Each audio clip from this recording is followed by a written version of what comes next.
Hey, welcome to Viewpoints on episode 14. This is our big Oscar special. You can see by my chipper demeanor my feelings of this whole thing, but let's just get... Well, let's get into it before you start to have a breakdown. Okay. Best Picture nominees. We've got The Curious Case of Benjamin Button. Yes. Frost Nixon. Yes. Milk. The Reader. And Slumdog Millionaire. That's right, I did not say The Dark Knight. No, I'm upset. I mean, I've been trying to think of this all morning since 5:30, why it wasn't nominated. Is it this thing against comic book movies? I really can't figure it out. Do you have a... Well, here's all I'm going to say. Do I love The Dark Knight? Yes. Do I think it was the best movie of the year?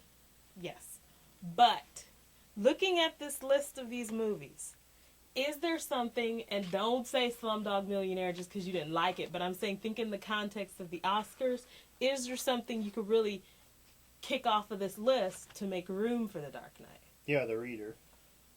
You haven't seen it. You don't know anything about it. Yeah, but look at the I've heard Metacritic rating, the Rotten Tomatoes rating. There's like almost a 40-point difference. I've heard that Kate Winslet is great and Ralph Fiennes is fantastic. And that's about it. It's another Holocaust movie. Like, if you make a Holocaust movie, you're gonna get a nomination. It's just... Well, I think, yes, it's true the Oscars have a thing. They don't really usually nominate the big budget popcorn type movies. It was sort of a long shot. I mean, we thought it had a better chance because it got the DGA and the Producers Guild. And Writers Guild.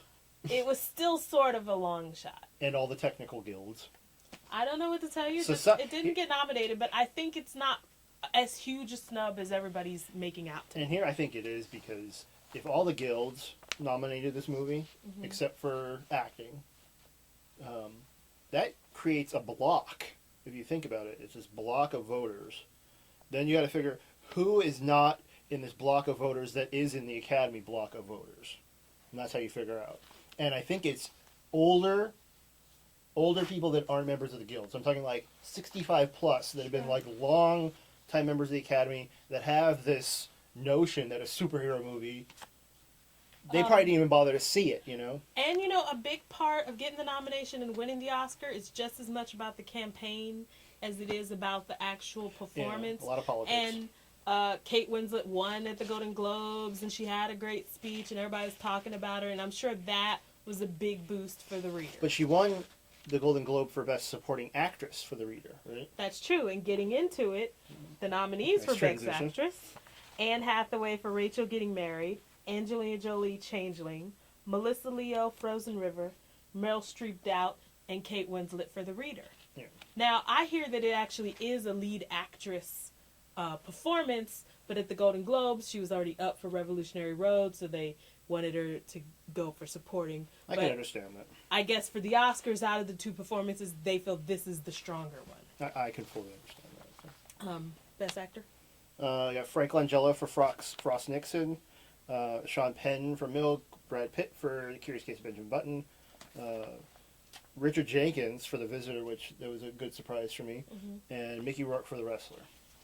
Well, I know what your choice is. Yeah, I mean, in a good year, I think Richard Jenkins would have a good shot at it, but there's just no beating Mickey Rourke this year, I don't think. Well, they are calling him the dark horse, though, Richard Jenkins. I heard a couple people saying he could be that Oscar upset. It's a very subdued performance. I think that's what's going to hurt him. But Mickey Rourke has this range, and it's, this character, development and emotion, and, it's, I haven't done it myself, but you got to figure that training to be a wrestler is not an easy thing.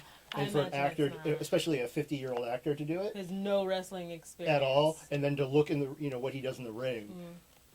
You gotta give him that. For supporting actress, we have Amy Adams for Doubt, Penelope Cruz for Vicky Cristina Barcelona, Viola Davis for Doubt, Taraji P. Henson for Benjamin Button, and Marissa Tomei for The Wrestler. I saw 3 of those. I think Marissa Tomei is the strongest out of the 3. I'm going to give Amy Adams a little push over Viola Davis, just because Amy Adams had more screen time.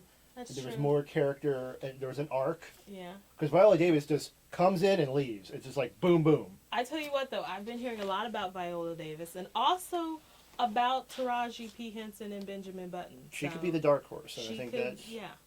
that might be what happens. Because we always talk about the splitting the vote. The supporting categories are the ones where you most often see the big surprises and big upsets.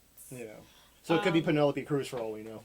Supporting actor, Josh Brolin for Milk, Robert Downey Jr. for Tropic Thunder, Philip Seymour Hoffman for Doubt, Heath Ledger for The Dark Knight, and Michael Shannon for Revolutionary Road. Who he actually won.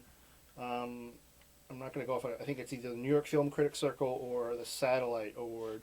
That was a big over Heath surprise. A Ledger. lot of the press was excited about that this morning, but Heath Ledger getting the nomination, that Oh, let's do it. brings us to our Joker watch. And I think This is sort of the big one. yeah. And before we really get into it, I think what's the date we need to remember is today is the date of his death It's last year. The anniversary, the 1 year anniversary of his death. So it's really a nice tribute for the nomination to come today. Yeah. So we have a few changes. He won the Online Film Critics Circle, and nominated for an Oscar. Hasn't still lost any. So the wins are up to 26. I think I said. So 26 wins, 4 losses, and we still are waiting for the Detroit, Chicago, SAG, which is Sunday, London, BAFTA, and Vancouver. So and Oscar. Well, like you said, SAG is on Sunday, and I think that he will probably win that one as well. Yes. Just another quick thing about the nominations. The Best Original Song category. That's always one of my favorites because it lets you know what the musical performances of the night are going to be. And normally you get 5. This year, only 3. 3, and 2 are from the same movie. 2 from Slumdog Millionaire, which I don't know how those performances are going to work out. Now, I've never heard these songs, so I don't know if they're fast or slow. Are we going to get a big Bollywood-style performance routine? And also Wall-E, Down to Earth, by Peter Gabriel. So Peter Gabriel's great, so that'll be a nice performance.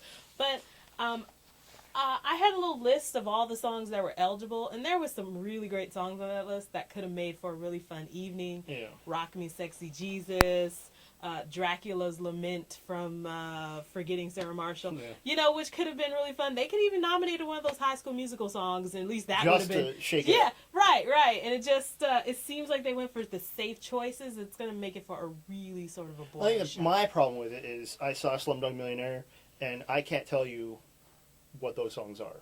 They're not memorable. The only song I remember from Slumdog Millionaire was the one that was in the Pineapple Express trailer. I don't even know the name of the song. Well, that might be the one because one of the nominees for the Slumdog Millionaire songs is MIA, who does that song Paper Planes. That's it. Well, there you go. There you go. See, So, there it is. that's not even an original song. Well, she's nominated. I don't know. So Maybe she helped him with something else. But, for her, she's also nominated for a few Grammys, so it's a good year for her. And I think the other thing that was kind of telling, too, was Bruce Springsteen.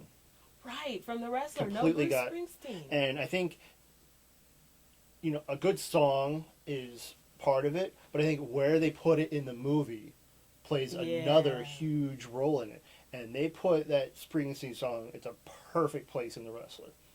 And when you hear that, it just clicks, and you're just like, boom, and just the song itself gives you the emotion. And he won the Golden Globe, so it seems sort of, but I don't know. I don't know how that's going to fit into the show, but we talked about it.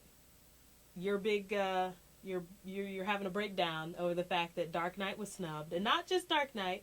Christopher Nolan, the screenplay, just pretty much Heath Ledger was nominated. It was nominated for cinematography, for visual effects, some of the more technical nominations, but none of the biggies. And so, well, some other snubs nobody's really talking about because everybody's talking about Dark Knight. Clint Eastwood for Gran Torino. Yeah. That's a big snub right there, and what's probably going to be his last time on screen. Big So that's quite a snub. Anything else? I think that's about it.